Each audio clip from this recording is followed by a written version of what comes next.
Settings in general are typically reserved for app-specific items. Think like account information, notifications, or display preferences, things like that. So from a general point of view, personal, public-facing details would be considered profile type information, whereas personal, private information would be considered a setting. Think display preferences, two-factor authentication, password, email, all of that stuff would not typically work its way into your profile. There are some instances where some of this information might bleed into the other, but overall a good way to think about it is settings is private and profile is public. And as the designer, I want you to try your absolute best to protect the user from having to make too many settings-based decisions from the very beginning and not overload them with an overwhelming amount of decisions to make in a settings type scenario. Because there will be plenty of times where you might need to design light mode or dark mode, or you need to set something as a default. But there may be some disagreement with the team, whoever you're working with might disagree about that. And an easy crutch is to say, oh, let's just make it a setting. Well, that works for a lot of things, but a lot of other things need a really strong, opinionated design about smart defaults. And so even if something is a setting, what should be the default? And what would make the most sense for the user at that particular time for that particular app? So let's dive into a few examples here. The first project we're going to look at here is this Zypper app, which is a mobile app and a desktop app for collecting digital content for brands that influencers could post to, and these brands could kind of aggregate all of this influencer content, digital delivery, all that kind of stuff. So without going into too much detail about what the app actually does, I want to point out primarily that this app is heavily collaborative. So there's lots of teams that would be involved. An influencer might sign up for this app, and I might be working with the Yeti brand. I might be working with Zypper brand. I might be working with Nike. And so each of these projects would have the ability to sign up, and I could start inviting people. We could all post photos, and then that brand could use these photos as part of their marketing campaigns. So there's lots of different team members on each project, and this might be internal team members, external social media influencers, etc. So onto the settings page, the client that I was working with was still a little unsure about this fifth navigation item. We weren't positive if we wanted to go with team and have something where all team members for that particular project was showing, or if we wanted to go with something like more, and then we had quick access to the profile and the team, or maybe we're going to do a combination of both. We weren't 100% sure yet. With that kind of penciled in, we still designed out this profile and these settings as well. So in this case, we're actually assuming that the profile was gotten to from somewhere on these two screens, to be determined, but we knew that it was either going to be on something like this or something like this. We would be able to go here and say, okay, now I'm on my profile, and I can either edit my profile, change the picture, change any of my information, and then I could hit save, and then I'm back here. Or I could go to my settings right here, because there were going to be very specific app settings. The tricky thing with this app was that the settings were not yet decided upon. We were designing a lot of this stuff as forward-thinking future versions of this app. So the settings was more of a placeholder, but we knew that we wanted to place it within the profile because it was heavily driven by that personal profile. So this is an example, again, where settings is actually an extension of profile versus its own actual tab. So we go to settings. This is what we ended up designing for the settings section. Really, it's basically just one element. It's a line item with a toggle. So this is something turned on. Something else is on, this is turned off. This is something with a little more info. And this is like another group of things with preferences that are similar, because they did not know what was going to be their settings. This might say, send me an email when I get tagged in a photo. Send me a push notification when this happens.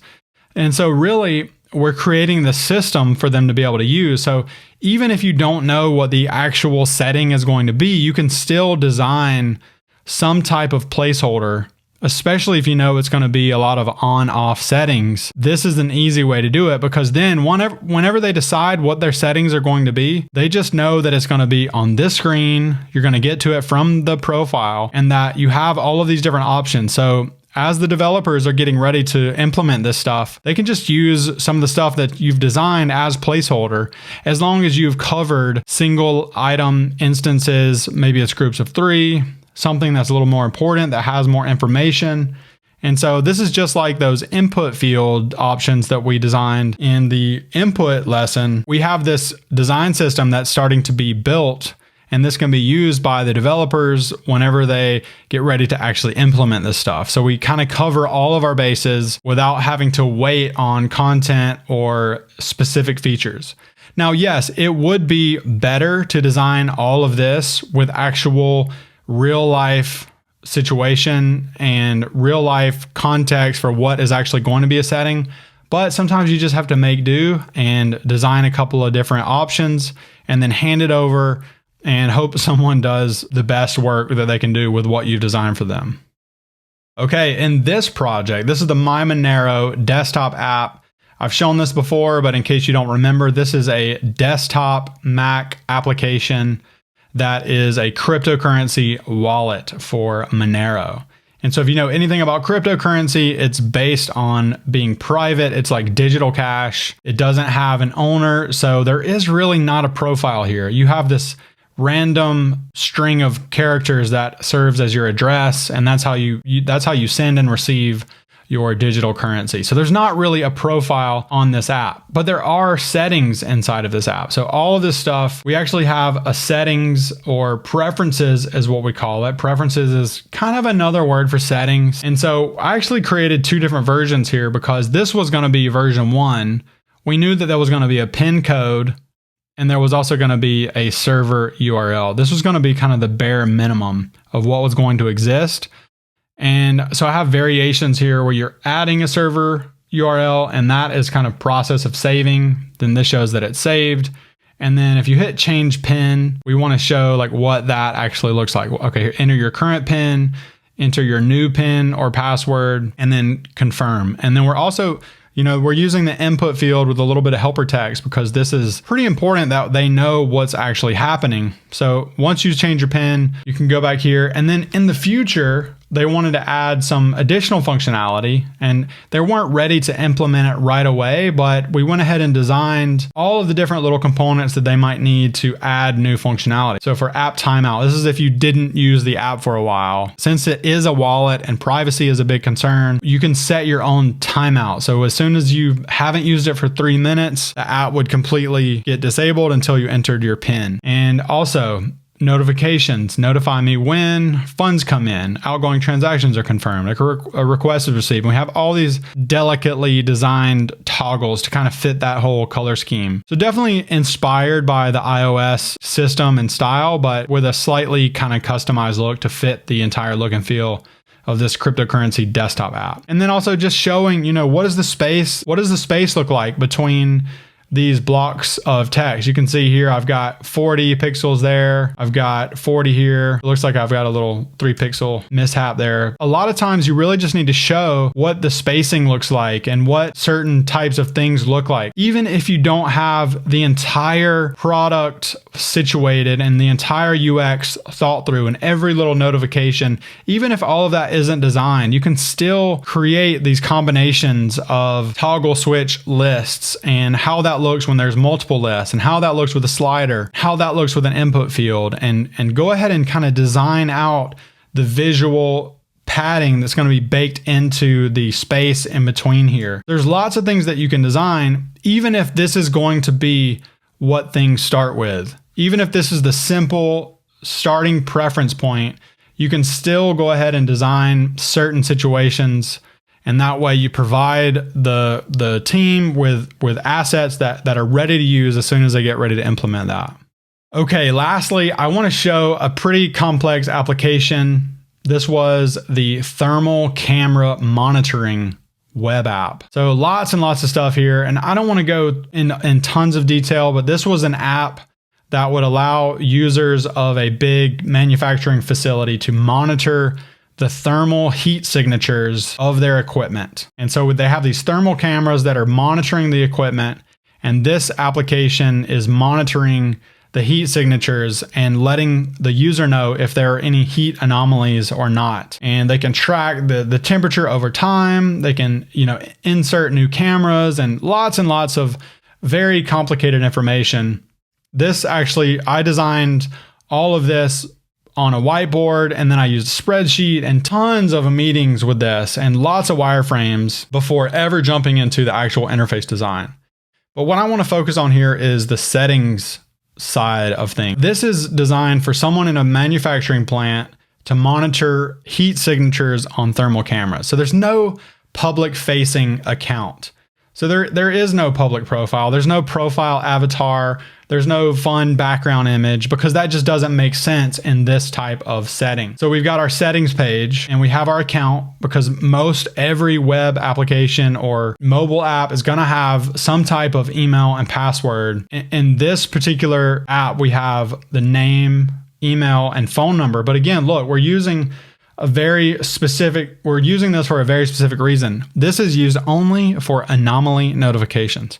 So if I want to get notified if my machine's about to blow up because it's getting really hot, then I'm going to want you to send me a text notification. So this is really important contextual information here. You've got your password, you've got your time zone. It's like, okay, why do you need my time zone? Oh, actually, well, this sets a default timestamp on your thermal images. Like, okay, well, yeah, I'll let you know that. And would I rather display the temperature in Fahrenheit or Celsius? And then I can save that information here. But then also check out the tab we have here. We have account settings, we have member settings, and then we have billing settings. And there's a number of ways that you could set this up. This is kind of how we aligned on this. You could have very well had a settings screen off to the side, and then you have, here's my account, and here is my members, and then here's my billing. And so we could have definitely put in, well, let me see if I can put that in place. We'll just copy this over here. So account could have been there, members could have been there, and then billing could have been here, and we could have done our little arrows. I'm not going to spend too much time drawing a bunch of arrows, but you get the idea. So we could have done something like this. So you go to the settings tab and you don't have any information, but you have to go to each one of these and you go back and forth.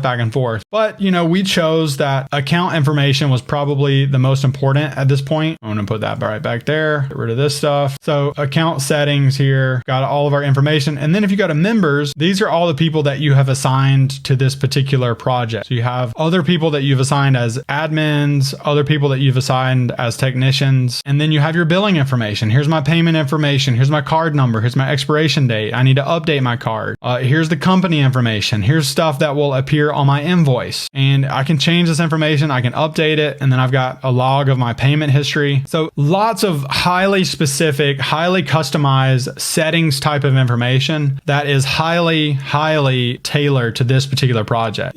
This is not going to be your average Instagram settings page. It's always going to be contextual for the app that you're working on. But you can see, look, we've got input field with regular text. We have an input field. We have a pre-formatted input field with helper text. We have a hidden input field. We have a drop down. We have a radio button list. And then here we have another list here with some edit buttons. We have a simple tab structure. If you think from just a visual perspective, if you can learn to design these types of kind of immutable components that are going to be used across multiple apps, then you can put these in your arsenal, and then you can really focus on what makes the most sense for this page. And this is definitely more of a product thinking, product thought process, user experience kind of strategy. And again, that is an entirely big topic that can easily be another course. But for now, we're just looking at, assembling all of these visual components into a way that makes sense. We've got our text hierarchy. We've got our smaller headings. We're using, very strict borders. We're going, not too heavy on the border, so everything looks nice and hierarchical, and just lots of different settings for this particular web app. Whether you're on a complex heat signature thermal monitoring app or a digital content app that doesn't have a solid amount of requirements, or a cryptocurrency app, that is all completely different. It's going to be different depending on which type of app you're designing for, which type of website, which type of software. So it's going to be up to you to ask those questions and to have those conversations about what is going to go on there, because you can always design these different components with different styles. The most important thing is going to be figuring out what needs to go where, and you're only going to be able to figure that out through having lots and lots of conversations. Okay, for homework, you might have already guessed this, but we're going to be designing a settings page. So continue on with your fictitious app concept and create the settings page for that app, kind of in the existing design. It's fine if you want to tweak it or if you want to use a separate project completely. But the idea here is that you would have this continuity between your profile, your settings, the navigation, and you'll end up with a pretty nice little portfolio piece here. So your settings page might be really simple with just a simple list of all the different settings. But you could also consider breaking it up into account specific, where it's like email, username, password, phone number, two-factor authentication, all of those things that would be very specific to the account.